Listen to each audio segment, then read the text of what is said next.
welcome to another episode of Paranormal, the New Normal. I'm your host, as always, Jeremy, here trying to make the world a little more normal, but these days that's just damn near impossible. And today, man, it's not going to happen today either because we're talking about worlds of, worlds of semi fiction, actually, so maybe it is possible, but let me introduce the guest today who's going to help me with this process, as always. And my guest today is Daemon Manx, author and paranormal experiencer. How you doing tonight, Damon? I'm very well. Thank you for having me tonight. Oh, it is my pleasure. But let me ask you this. What got you into the paranormal slash supernatural world? I've always been interested in the unknown since I was the youngest. From my very first experience, probably seeing the first Halloween movie, I was enwrapped with that whole mystic experience of Halloween. I remember reading Something Wicked This Way Comes and watching the old Twilight Zone episodes, and that just captured me. Then, as I got a little bit older, a couple strange things happened to me that really made me wonder. Do I know really what's going on in this world? Clearly there are things I can't explain, and to this day I still can't explain. And it inspired me so much that I wanted to become a horror author and write speculative fiction and about the unknown possibilities of what's out there lurking in the shadows. Oof, I like the way you put that, and that's why you're an author and I'm not. Because I could even write that line. Oh, maybe I could, but it would take time. But that that's a great way to put it. It really is. Which kind of leads into the second question I asked everybody: what experiences did you have personally that led you down this road, Well, if any? I've had a couple, and neither one of them is a short answer. So, at the risk of taking up a lot of your time, I guess I'll start off with the first one. All right. So, I was about 10 years old. And back in those days, you had to be home when the sun went down and the streetlights came on. So, I'm riding my bike through the neighborhood, and it was a wooded area. We Not a lot of houses were built back then, but there was one across the street in a very secluded piece of property, and there were three girls who lived there, and they were all a little bit older than me. Um, and being about 10 myself, they were 13 and 14 and 15, and of course I was very interested in what those girls were doing all the time. Of So course. I was riding the bike home, and I get to right about in front of my house, and I heard them. They called me. They said, "Damon, Damon, what are you doing?" And I stopped, and they're running across the lawn in these long flowing nightgowns, and the sun is just about to set, and the shadows are creeping in, and you could hear the crickets and the frogs and all those woodland creatures making their noise before it's just about to get dark. And they say, "Come over here." So I put the bike down by the side of the road, and I walked over to where they were, and they spread out a blanket. And then one of the girls, Fiona, pulls out a Ouija board. I had never Ooh. seen one before, and I looked at it, and I'm like, "What's an Ouija board?" They said that's a Ouija board. It lets you communicate with the spirits. I did not believe that, so we all sat around in a circle, and they start playing with this thing, and I'm watching the planchette move across the board, and I'm certain that they're doing it. And then they ask me to put my fingers on it while Samantha, the oldest sister, puts her fingers on the other side. And they start asking these questions, and the questions start getting darker and darker. And then finally, they ask, "When is Damon going to die?" And I feel this thing move, and her fingers are like coming off it, and this thing moves across the board, and it goes to 4-0. Now I'm much older than 40 right now, But I lived the rest of my days forever in fear of that coming 40th birthday, that it would be the day that I would die. But on very close to my 40th birthday, I was involved in a very serious accident and I Hmm. was injured and I became addicted to painkillers from that accident. And that led to a very serious downfall in my life for quite a few years. So I think a part of me did die when I was 40. And I think that was a paranormal premonition that I did not take heed to the warning. I've gone on to Interesting. write a book about that experience called Piece by Piece. And although your listeners probably won't hear it, it's available for free today on Amazon in the ebook. So if you want to pick up a copy, you could go over there and get it. It's free all over the world today. Piece by Daemon Manx. It's a similar story about somebody who's told when they're going to die. Unfortunately, their story ends a little differently than mine. That was the first experience. I'll tell you about the second, but we might need a little breath in between. There's that's an Yes. even longer one. Well, let me say this. I mean, I am a huge believer in premonition because I have had premonition like dreams my whole life. They never amounted to anything worthwhile.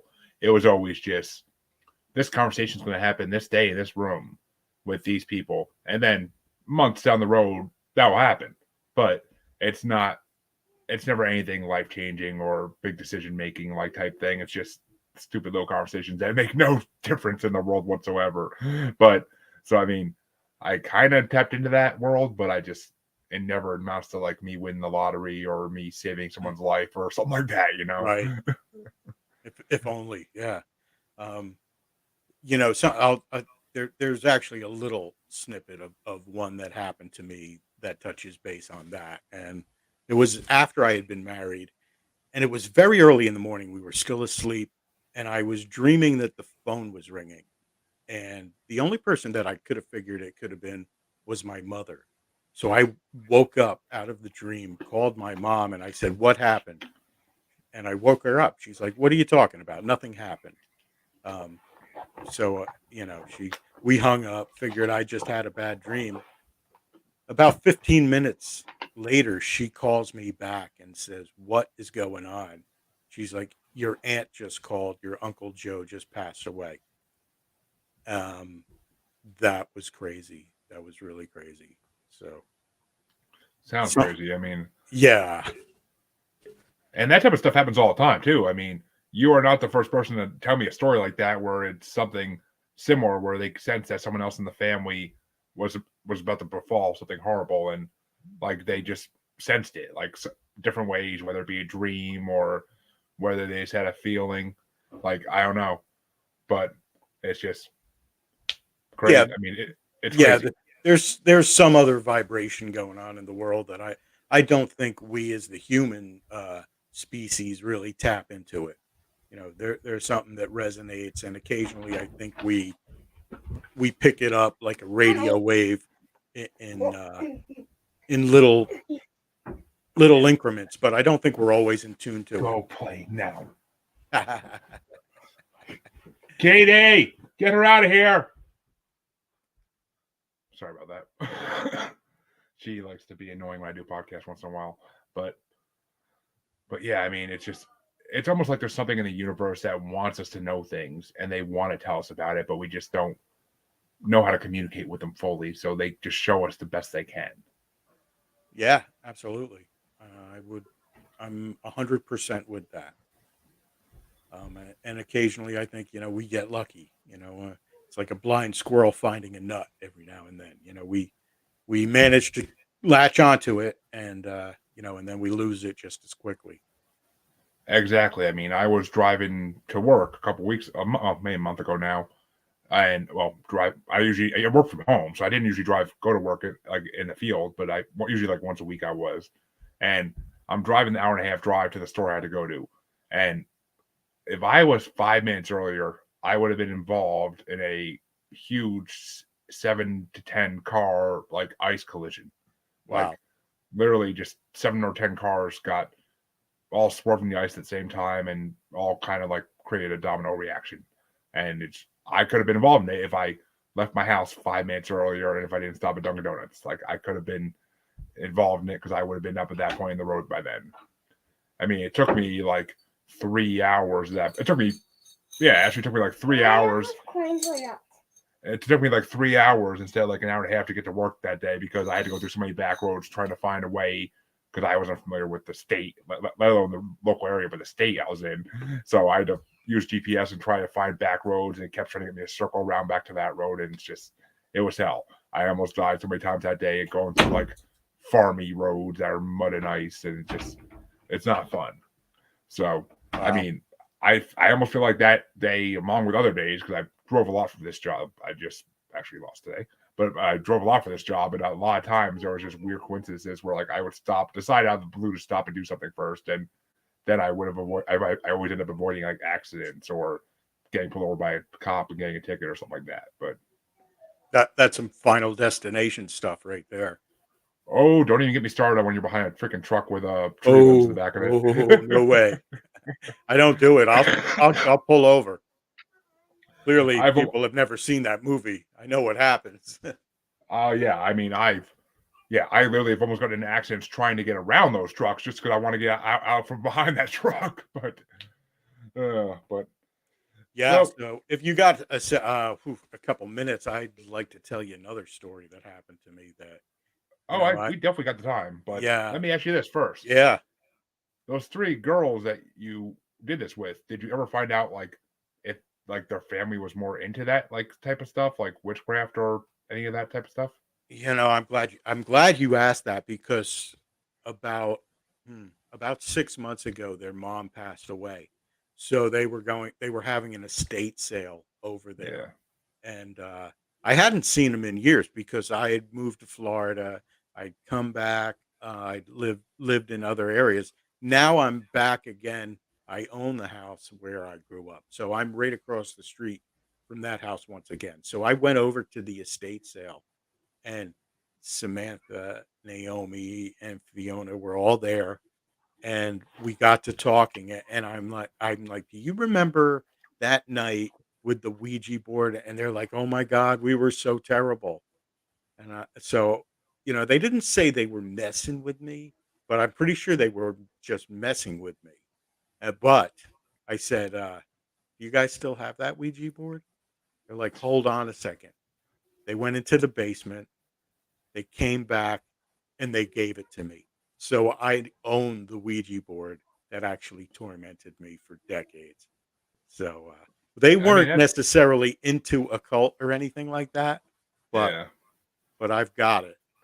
that's that's kind of a win though. That's kind of like a I beat fate type thing, and I can display it. I'm saying I think I would agree with you 100%. I don't open it up and play with it, but I've Oh, I wouldn't dare. I've got it But I've got it sitting on the bookshelf. Hmm.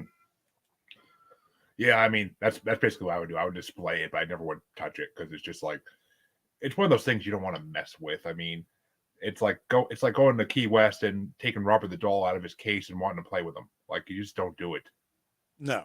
Why would I risk such a thing? of No. course.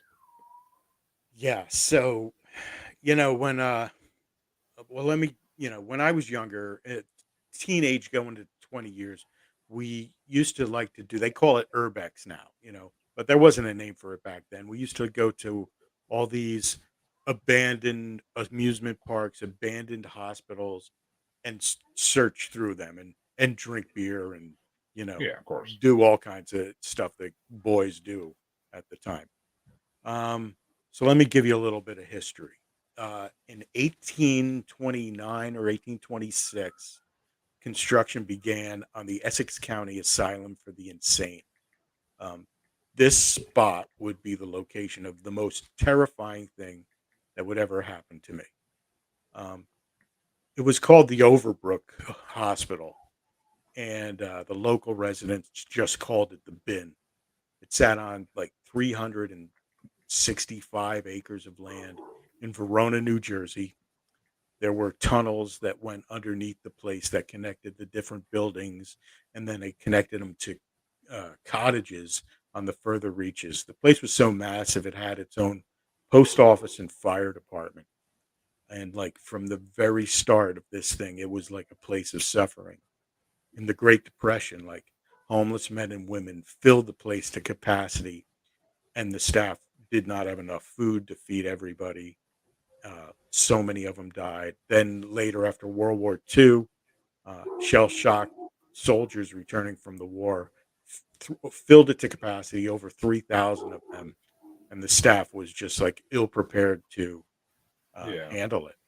Then again, in 1917, during a record cold snap, a series of boilers broke down, and there was like reports of starvation, frostbite, and countless deaths. During its lifetime, over 10,000 people died under the care of the staff of the Overbrook Hospital. By the time I found it in the 80s, the place was abandoned. Sometime between the 60s and 70s, they started closing down building after building. And the place was a wreck. You know, there was graffiti everywhere, broken glass, the gutters, the pipes, the wires had been ripped out. Of course. And, you know, despite all the stories, like we'd heard stories of hauntings in the place. We've heard stories that gangs were up there and they chased you around and they would beat the crap out of you. You know, we heard that homeless people were up there and they tormented you while you were up there. You know, but none of that was enough to keep us out. In fact, it probably made us want to go up there even more. So, you know, being about 18 to 20 years old, me and three other friends went up there, and it was late afternoon before sundown because we didn't want to be there in the dark. We did have flashlights, but we're drinking beer and we were probably smoking something too. In fact, I know we were about to. And we're walking through the place, and the place was filled with, you know, gurneys were left there, wheelchairs were left there, files were still in the doctor's office, and the paint's peeling off the walls. And if anybody wants to look it up, you know, just go to the Overbrook Asylum, and that was in Essex County, New Jersey. There's hundreds of pictures of this place, and you'll feel like you're in a Freddy Krueger movie. So we get up to the second floor, and it's getting dark, you know, and we're drinking beers, bottled beer. So we're all going to walk into this one room. We look into the room, and there's like an access into an attic, and it's a pretty big room. So we figure we're going to go in there. We're going to get high in there. So all my friends walk into that room, and I take my bottle of beer, and I pull it back and finish it, and then I toss it down the hall, and I hear it clang and roll, but it never breaks. But I tossed it, you know, 20 or so feet down the hall. So we go in there and we start smoking. And all of a sudden, it's like really dark. Like within seconds, it's really dark and it's feeling really cold. And we feel like we've got to get out of there, like an urgent need to get out of this place. So we turn on our flashlights. We are now pretty inebriated, to say the least. And I'm the first one to exit the door. And I shine my flashlight down on the hallway. And standing right next to the door is my beer bottle, turned upside down on its little rim with a puddle of beer around it, balancing on the top of the beer. And four grown men uh, ran out of that place fast I'm because, sure. you know, there's only two possibilities of what occurred: supernatural, paranormal experience, because we didn't hear anything. No one was walking around outside that door while we were in there, or a person being really sneaky, really wanting to mess with us.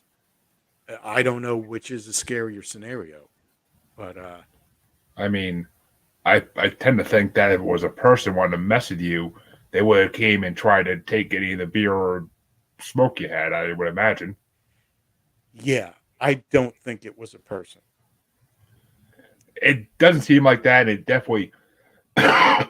Sorry, still getting over being sick, but it seems like spirits like to do things like that, put things on end, and make things very weird for to mess with people. Like they want to make it seem they want to be noticed.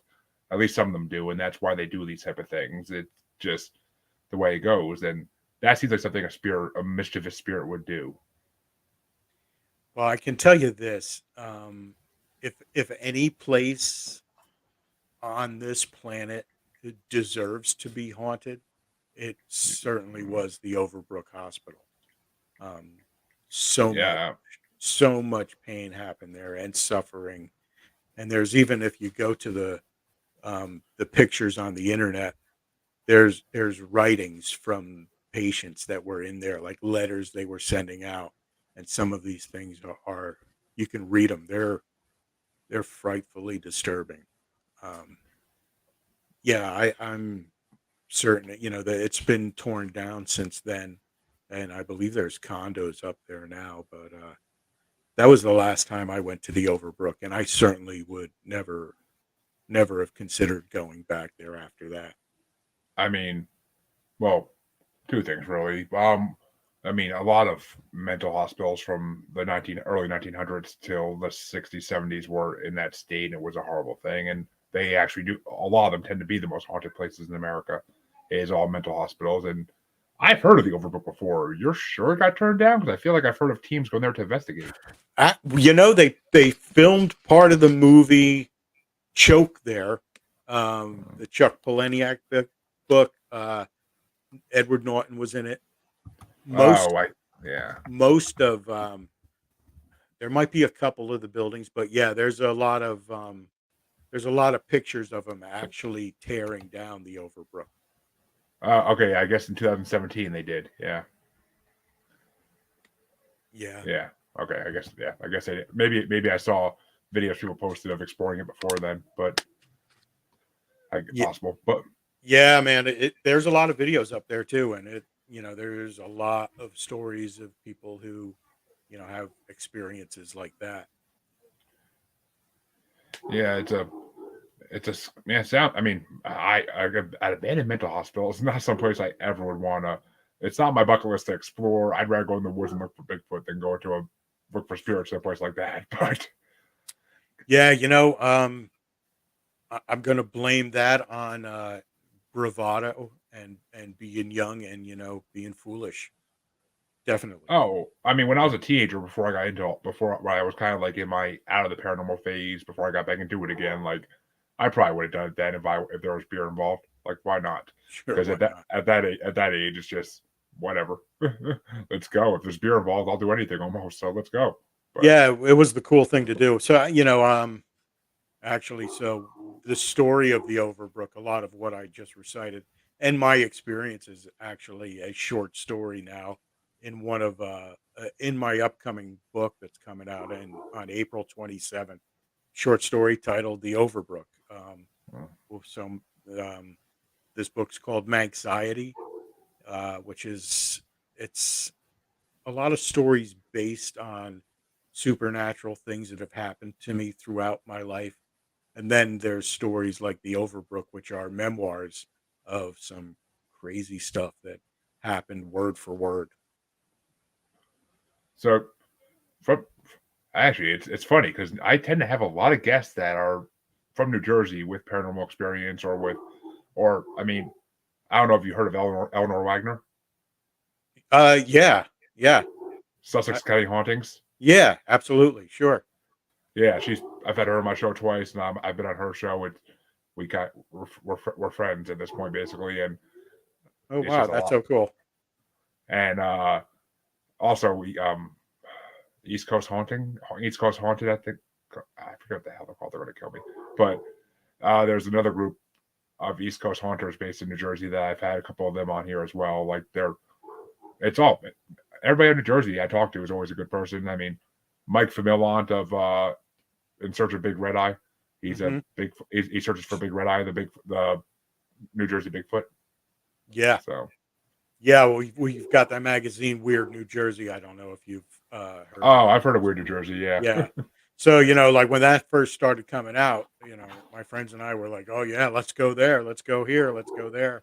So, yeah, we hunted them down and got in there and got in the thick of it, and sometimes for better and sometimes for worse.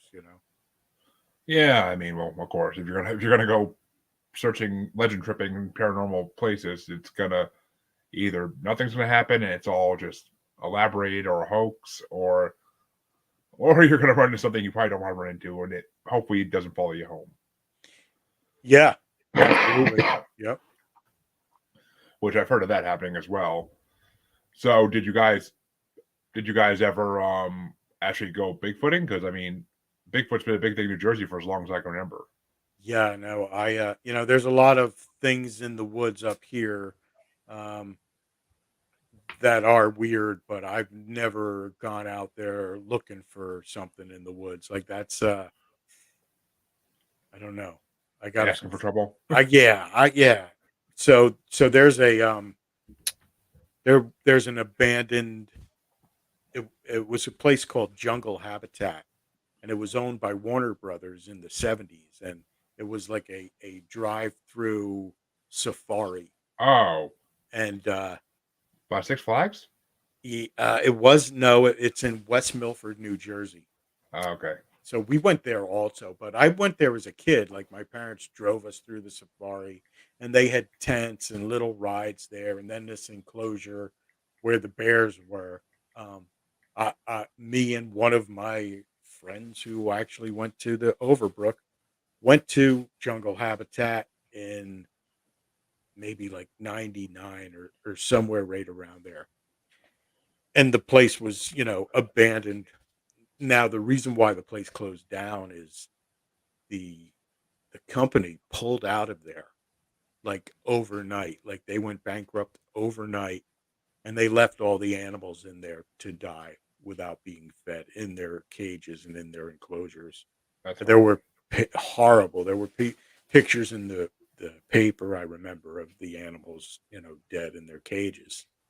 So we went up there, and the first thing I noticed is like there is not even a bird in the trees up there. It was so quiet and still. It was like nature knew something horrible had happened there. So Yeah, we're walking through it, and like the where the monkeys had been, there was bamboo that had now grown wild, and it was 30 to 40 feet tall, huge bamboo. And the bear enclosure, which was a giant pool, um, a flood had come through and washed it away. Now, just a year or two ago, a bunch of guys went up there again looking around, and they were attacked by a bear, and one of the guys got killed. Uh, and that's probably a lot of the reason why I am so afraid to go traipsing around for Bigfoot in the woods. well, I mean, yeah, I honestly would be more scared of a bear attacking me in the woods while I'm looking for Bigfoot than actual Bigfoot, but because I mean, Bigfoots don't usually attack. I say usually because it's been known to happen, but it's a rare occurrence compared to usual Right. when people are out there Sasquatching. Yeah, the bears are serious. Yeah, and I mean, plus it's New Jersey. That's not even the creepiest thing in the woods. The creepiest thing in the woods is the Jersey Devil. Yeah, absolutely. That's a little. I think that's more South Jersey than North. I'm in the northern part. Okay, yeah. I'm from New York, so I know Jersey somewhat. I've been there for concerts and stuff, but besides that, it's always just been driving through Jersey to get south. Right. But I mean, yeah, the Jersey Devil is usually is in the Pine Barrens, which is the south, if I believe. But Right. Exactly. Yeah. yeah, North Jersey is a lot more urban, if I'm not mistaken, right? A lot, Yeah. Yeah. Well, lot. you do have some very wooded areas. If you get very north and very west, you get closer to Pennsylvania and closer to New York, and then you've got Yeah, really thick woods. Oh yeah, I mean, oh god, the woods of Pennsylvania are filled with so many things. I'm sure there's run over between the two states of what's in those woods. I mean, I've had a Pennsylvania investigator on here who has had reports of dragons, dogmen, and everything else coming out of those mines in Pennsylvania. So I'm sure they Sure, cross. I'm sure they cross the border in New Jersey too. I'm So, sure. and I mean, New Jersey is for a small state. It has so much going on. Like that's the most amazing part because it's such a small state. But Yeah, I no, mean, it really is packed full of just about anything, any trouble you want to get into, or anything you want to do, you can find it in about an hour car ride, if that. plus it gave us Kevin Smith though, so you can't say it's all bad. But That's crazy that you say that because I am going this Saturday. I'm going to a horror show in South Jersey, in Sayreville. And while Kevin Smith is not going to be there, Brian O'Halloran is going to be there. Dante hmm is going to be there. yeah.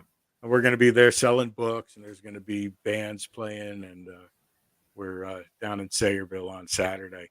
It's going to be pretty cool. I'm going to get my picture taken with Dante for sure. Oh, Yeah.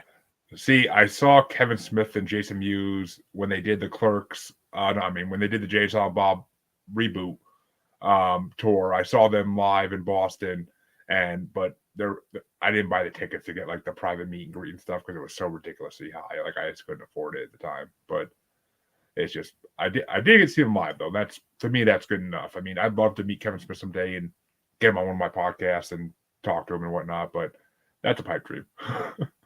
Oh, you never know. Yeah, Might I run, mean might run someday into him someday. it's possible. I mean the day I start getting invited to podcast conventions, then maybe. But or comic book conventions, whatever. Either way. Absolutely. Small steps. That's all. Exactly. Yeah. But let me ask you this. Have you ever, because I mean, I know Jersey's big for this too. Have you ever had any experiences seeing UFOs of any types? I've seen things I don't know what they were, um, Yeah. but nothing where I'm like, oh, that's definitely a UFO. Like I can remember seeing something during the daytime, and it was three separate objects, very very high, and this was before drones were out. Yeah. At least this was before drones were available commercially, and there were three dots in the sky, and they were hovering stationary in place in a triangle formation, maybe a half a mile apart either way around, and they kept moving, uh, like rotating the triangle. I have no idea what that was. People are like, "Oh yeah, those are weather balloons. Those are this." I'm like, "Those aren't balloons. Then no way. Those are balloons. They're stationary. They're staying in one spot and then they rotate in a perfect triangle." I have Hmm. no idea what that was. So it was unidentified and they were flying objects. So technically a UFO. I mean, Yeah, by all, absolutely. I mean, when the government admits they're real now, then that pretty much says that anything in the air that we can't explain is a UFO by definition. So at least that's my how my mind works. But Yeah, I agree. let me ask you this though, since you're well, actually, okay, I want to make sure we have time for this. So we talked about two of your books already. Is there any more we didn't talk about, or Well, I have quite a few books out. One, two, three. I've got five out. Well, I see. I own a publishing company, so I've yes? yes. So I own a publishing company. I publish horror. It's called Last Waltz Publishing, and I started it when right after I got my first publishing contract on my first book. I left that company and said, "Oh, I could do this myself." How difficult can it be? Famous last words. Um, so I went on to publish my second book and then my third, and then I took on a couple other authors. So now we're Last Waltz Publishing has five authors and myself, and we're putting out more books each year. But yeah, I have quite a few, and I have quite a few more coming out um, throughout the year. But Well, yeah, go ahead. well, just generally speaking, I don't want you to give too much away because you want people to buy the book, obviously, and read it. But besides the two you talked about, what are the other three about? Like generally speaking, like Yeah, so my first book was called Abigail. Is called Abigail. Abigail is about a man who, he's OCD. He's a little different than the normal guy, and he's been kind of mistreated his whole life. So that's affected the way he looks at life. One day he arrives home and there's a basket on his front steps, and he opens up the basket and there's a baby in it, and the baby has violet eyes, scales on her face, and horns. And he actually looks at the baby and he thinks it's the most beautiful thing he's ever seen, not realizing that it's probably a power that the baby has that's making him feel so withdrawn to it. hmm, So he takes it upon himself to raise this child, and everyone that Abigail comes in contact with doesn't see her difference. All they see is the most beautiful child they've ever seen. And that escalates into a far stranger scenario. And you'd have to get the book if you really want to know what oh yeah, happens. I Yeah. mean, So sounds very almost up the alley of the Omen or something along those lines. I would say this is not like any horror story you've ever read. And after reading, it's only 50 pages long. So it's a very short little Hmm, novelette. And and it surprised most people. And actually, Abigail just hit 100 review. If I could only speak, 100 reviews on Amazon this past week. So I'm very excited about that. Um, I have other books too. I have a book called Hacked in Two, where it's written by James Carlson and myself. He has a story in there that takes place in Pennsylvania that has to do with the Pennsylvania woods and a certain parasitic element that lives in the Pennsylvania woods. My story in that book is called Deacon, which starts off in a post apocalyptic zombie scenario where a man dressed as a priest or a deacon is going around vigilante taking care of the raiders and uh, the bad guys, the guys who right. are out there stealing from everybody. So Deacon actually is the savior of this post-apocalyptic world, and then that story actually jumps into the author who's writing the story. So it's a crossover. It's one of those stories with two stories in one. Oh, I And like those. one of the characters is named Daemon Manx, and Damon's writing a book that he's really not comfortable writing, and he starts digging up his own demons and having a very very trippy experience as he's writing the book. One of my Interesting. one of my favorite books that I wrote. Hello, Jim. Thank you for watching. Hope you're enjoying it so far. Hey Jim, how's it going? Yeah, well, I mean that okay. Well, both those books sound incredibly fascinating to me. I mean, as I'm a I'm a I mean, I wouldn't say I'm not the biggest horror book fan, but I am a avid Stephen King reader, and I do like my horror books, and especially when they're done right. And these ones seem like they are done perfectly, from what I'm hearing. Yeah, I'm a constant reader myself. I am an avid King fan. Mostly, I tend to lean towards calling myself a Dark Tower junkie. The Stand and 11/22/63. These are the books that really got me. My most recent book that just came out in January that I wrote with Mark Towles. He's a writer from Australia, and we have a story called Our Cranium. Uh, Our Cranium takes place in the year 2032. Four horror authors are sitting around. They get together every month and have a couple drinks and talk about who's the best, who's doing better in sales, whose genre is scarier, and they can never decide on who's scarier or who's the best. And this friendship is very tried, and there's ribbing involved, and they make fun of each other, and it's a very love hate relationship. And they're like, well, I guess we'll never find out who actually is the scariest because we'll all vote for ourselves. And then one of the authors said, well, there is a way. There's a new technology called our cranium. It's artificial intelligence that plugs into the author's mind and it inhibits them.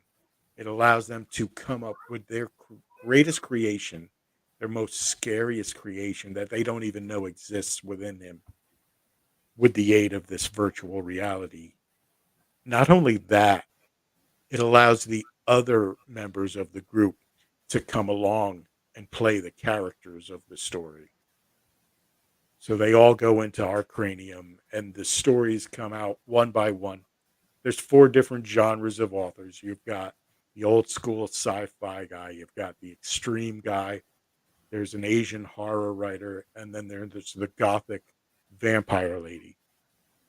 And as the gloves come off and they stop using the safe word, things get a bit messy. And that just came out, and the reviews have been really great for Our Cranium, written by Daemon Manx and Mark Towse. It's really a fun one. You could And get all there you these, go. yeah, you can get all these books on Amazon. Um, Search Daemon Manx, DaemonManx, or you could get them all at lastwaltzpublishing.com, my own website. You can go check that out. www.lastwaltzpublishing.com. That's if you want a signed copy. They're also all available for Kindle Unlimited. So if you own the Kindle Unlimited, go on to Amazon and get them for free. I swear to God, I love Kindle Unlimited. It's one of the best things ever. Heck yeah, So many Stephen King books I got to read for free. But it's awesome. but of course all the amazing classic ones like The Stand, you don't get those for free. You got to pay for those. His short stories though and stuff like that, yeah, you get them for free. But I mean, all the shut up. What good amount of money do you get all his classics? I mean, I started back in I got into Stephen King when I saw It Chapter 1 back in 2017, I think it was 2016, whenever the first one came out.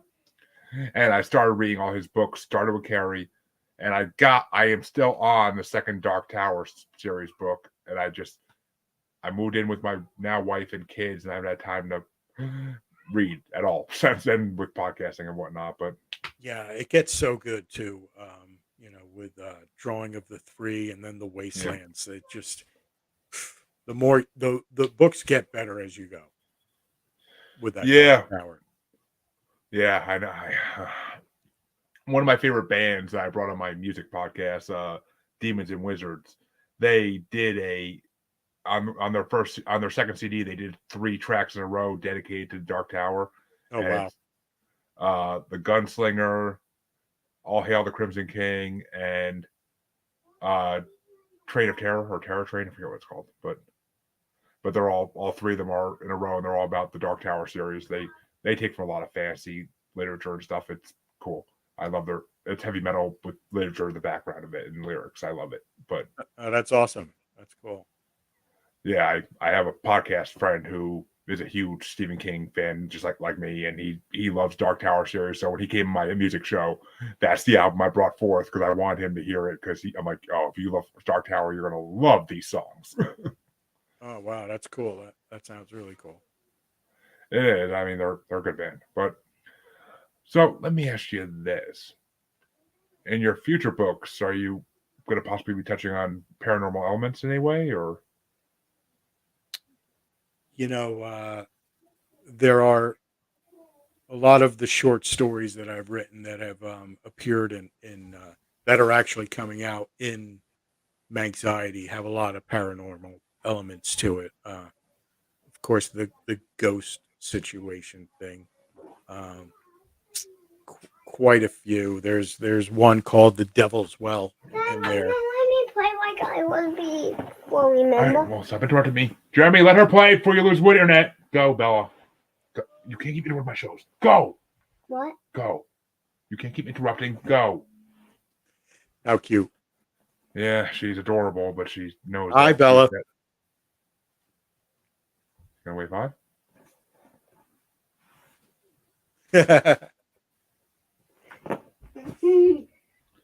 Okay. Yeah, I touch on a lot of the paranormal, quite a bit. And actually, right now, I'm finishing up a 4-book series that has supernatural, paranormal elements to it quite a bit.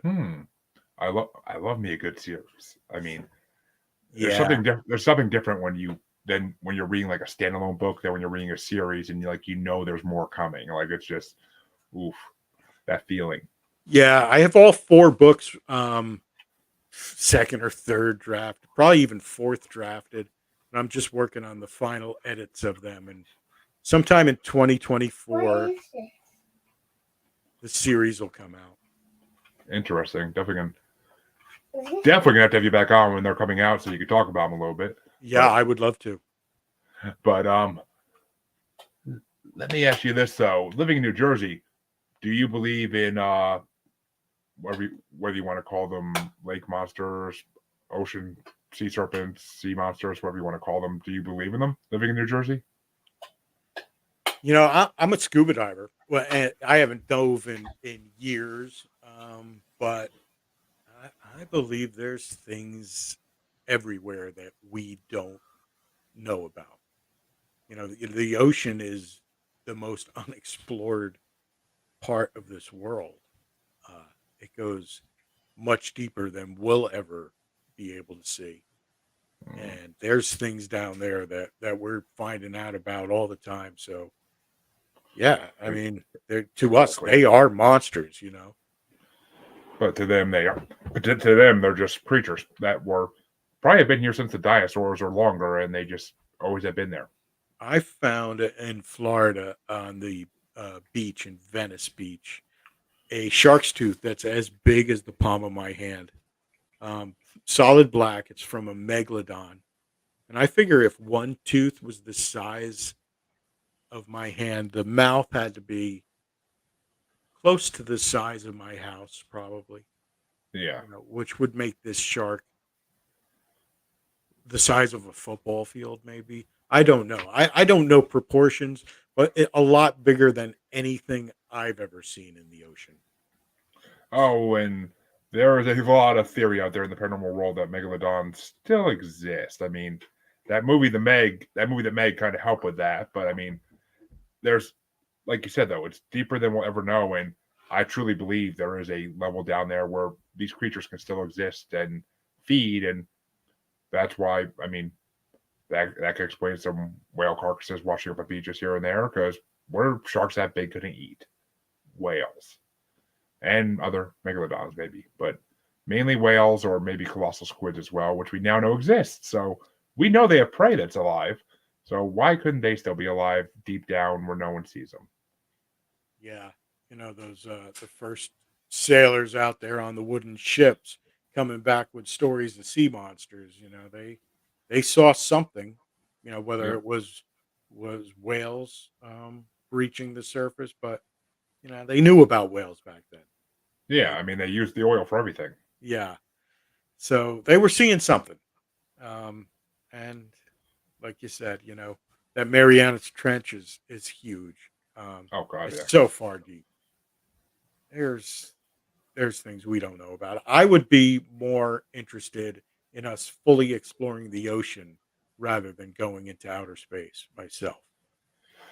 I kind of have an equal interest in both because I mean, one, I want to see what's on the damn moon. That's my thing because I am a huge believer that the moon landing did happen, but the moon is a hollow space station that was put there millennia ago by an alien species. It is not an actual asteroid or piece of Earth that broke off. I think that's just baloney. I think it's actually a hollow space station because when we shot a missile at it, it rang for 11 minutes. So, Hmm. I mean,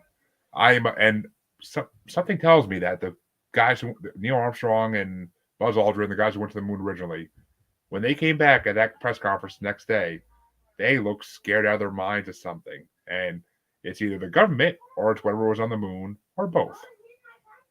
Yeah, there's So, a lot of reports of things that were seen on the moon by different astronauts. So yeah, I think within the next few years we're going to get to the truth about what's really going on out there. Out there. yes, I am definitely looking forward to that. Thank you, Charles. I appreciate that. And according to Wild Bill, they saw the base on the dark side of the moon, which, I mean, that's where they would put it because then no one could see it from Earth, at least. But I, I don't know. There's something up there, and who knows where they're from. I mean, I someone said to me that they think another paranormal podcaster recently said to me in a roundtable we were doing that they think that the government told us about UFOs during COVID to see how we'd react, but without getting too big a reaction because COVID was distracting us from that news story, which they were 100% right. It distracted a lot of people from it because a lot of people didn't hear it broke until months after it broke, even. Yeah, and I mean that's a good strategy. If you're going to break news like that, because still to this day, people aren't.